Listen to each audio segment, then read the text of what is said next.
Hello guys, അസ്സലാമു അലൈക്കും. ഇന്നൊരു ബ്ലാക്ക് ഫോറസ്റ്റിൻ്റെ റെസിപ്പിയാണ് കേട്ടോ. ഞാൻ ഇതിലേക്ക് മെഷർമെൻറ്റ് കപ്പിലേക്ക് ഒരു 1/4 കപ്പ് കോൺഫ്ലവർ ഇട്ട് കൊടുത്തിട്ടുണ്ട്.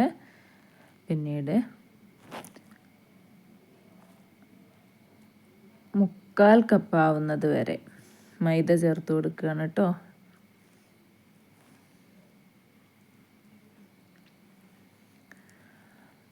ശേഷം 1/4 കപ്പ് കൊക്കോ പൗഡറാണ് ചേർത്ത് കൊടുക്കുന്നത്. ഇതിലേക്ക് ഞാൻ ബേക്കിംഗ് സോഡ ചേർത്ത് കൊടുക്കുന്നില്ല. ഒരു സ്പൂണ് ബേക്കിംഗ് പൗഡറും മാത്രമാണ് കേട്ടോ ഞാൻ ചേർത്ത് കൊടുക്കുന്നത്. അതിലേക്ക് ഒരു നുള്ളു ഉപ്പും ചേർത്ത് നന്നായി അരിച്ചെടുക്കണേ. 2-3 തവണ നന്നായി അരിച്ചെടുക്കണം കേട്ടോ. പിന്നീട് നന്നായി തുടച്ച വെള്ളമൊന്നും ഇല്ലാത്ത നന്നായി തുടച്ചൊരു പാത്രത്തിലേക്ക് വാനില എസൻസും 4 കോഴിമുട്ടയും പൊട്ടിച്ച് ചേർത്ത് കൊടുക്കുക.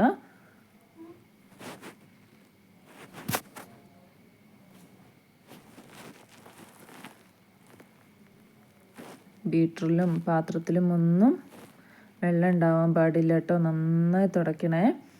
അതിനുശേഷം ബീറ്റ് ചെയ്തെടുക്കുക.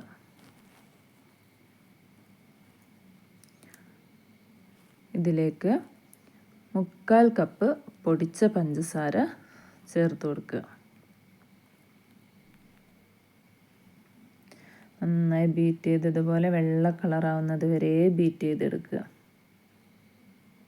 ഒരു ക്രീം പരുവായിട്ട് വരും കേട്ടോ മുട്ടയുടെ ബാറ്റർ.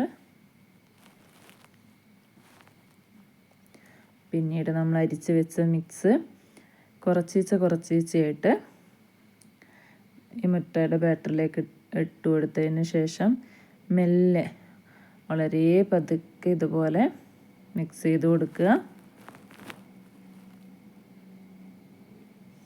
നമ്മൾ സ്പീഡിൽ മിക്സ് ചെയ്ത് കൊടുത്തിട്ടുണ്ടെങ്കിൽ മുട്ടയിലുള്ള എയർ ബബിൾസൊക്കെ താന്നു പോയിട്ട് നമ്മൾ കേക്ക് ഹാർഡ് ആവുകയും ചെയ്യും, പൊങ്ങി വരില്ല കേട്ടോ.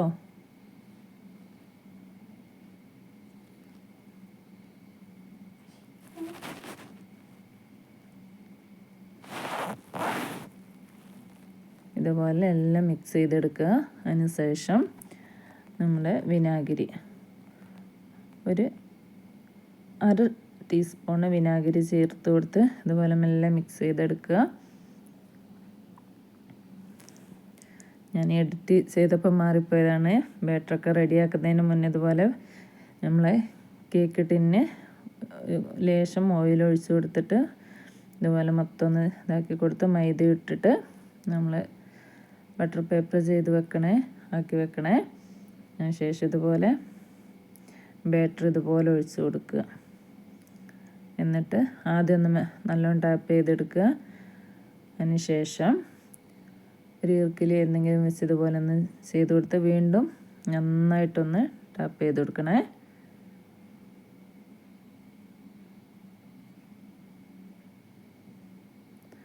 നമ്മൾ ചൂടാക്കി വെച്ച പാത്രത്തിലേക്ക് ഇതുപോലെ ഇറക്കി വെക്കുക.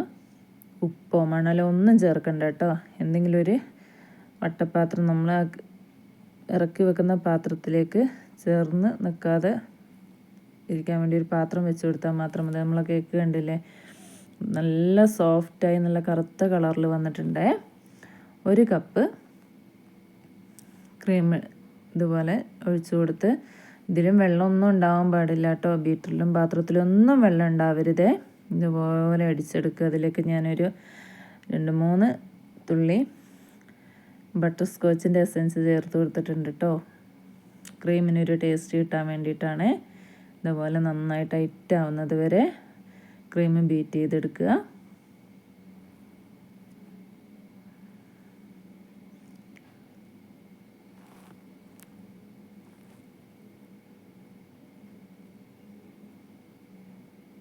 ഞാൻ കേക്ക് 3 കഷ്ണങ്ങളാക്കിയിട്ട് മുറിച്ച് വെച്ചിട്ടുണ്ടായിരുന്നേ. ഷുഗർ സിറപ്പിൽ ഞാൻ 1 സ്പൂണ് ക്രീം കൂടെ ചേർത്ത് കൊടുത്തിട്ടുണ്ടായിരുന്നു കേട്ടോ.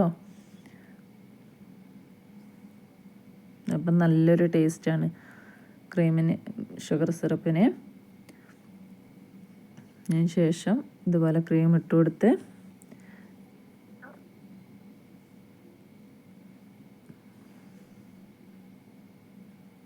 എല്ലാ ഭാഗത്തും ഒന്ന് ആക്കി കൊടുക്കുക ക്രീം. ശേഷം ചോക്ലേറ്റാണ് ഇട്ട് കൊടുക്കുന്നത്. ഞാൻ മിൽക്ക് കോമ്പൗണ്ട് ആട്ടോ ചേർത്ത് കൊടുക്കുന്നത് ഇതിലേക്ക്.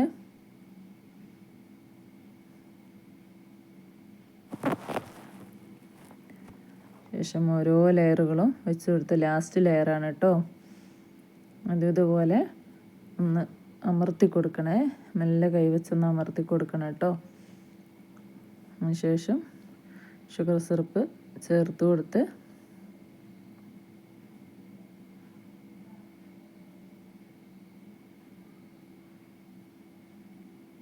എല്ലാ ഭാഗത്തും ഷുഗർ സിറപ്പ് ചേർത്ത് കൊടുക്കണേ. പിന്നീട് ഇതുപോലെ മുകളിൽ കുറച്ച് ക്രീം അധികം ഇടണം കേട്ടോ. അധികം ഇട്ട് നമ്മളിങ്ങനെ ഇതാക്കുമ്പോൾ സൈഡിലേക്കൊക്കെ ഇങ്ങനെ ഇറങ്ങി വരാൻ പാകത്തിന് കുറച്ചധികം ക്രീം ഏറ്റവും മുകളിൽ ചേർത്ത് കൊടുക്കണേ. പിന്നീട് ഇതൊന്ന് ഷേപ്പാക്കി എടുത്തതിന് ശേഷം ഇതുപോലെ ചോക്ലേറ്റ് വെച്ച് കൊടുത്തിട്ടുണ്ട്. ഒരു സിമ്പിളായിട്ട് ചെയ്തെടുക്കാൻ പറ്റുന്നൊരു കേക്കാണ് കേട്ടോ. ഞാൻ അധികം വർക്കുകളൊന്നും ചെയ്തിട്ടില്ല. ആർക്കും നോർമലായി ഡെക്കറേറ്റ് ചെയ്യാൻ പറ്റുന്ന രീതിക്ക് ഒരു കേക്കാണ് കേട്ടോ ചെയ്തിട്ടുള്ളത്.